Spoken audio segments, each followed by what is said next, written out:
Welcome to சுதிவ்யம் இல்லம். நீங்கள் இன்னும் சேமிக்க ஆரம்பிக்கலாம். இது போல் டைம் டேபிள் போட்டு பட்ஜெட்டிங் போட்டு சேமிக்க ஆரம்பிங்க. என்ன இதையே ஸ்க்ரீன்ஷாட் எடுத்து எழுதிக்கலாம், இல்லை ஸ்க்ரீன்ஷாட் எடுத்துக்கலாம். இந்த மாதிரி பிரித்து எழுதிக்கோங்க. இந்த மாதிரி பட்ஜெட் போட்டுக்கோங்க.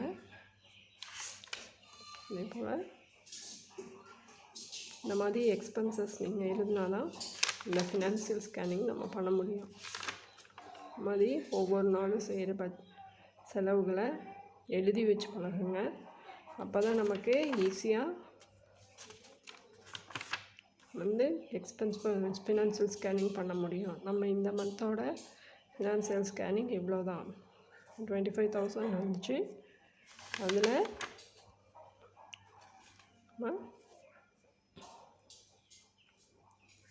செலவு பண்ணியிருக்கோம், மீதி 4,000 சேவ் பண்ணியிருக்கோம். Thank you friends. இனியும் அடுத்த வீடியோவில் பார்க்கலாம். இந்த வீடியோ உங்களுக்கு பிடிச்சிருந்தா லைக் பண்ணுங்கள், ஷேர் பண்ணுங்கள், மறக்காமல் சப்ஸ்கிரைப் பண்ணிக்கோங்க.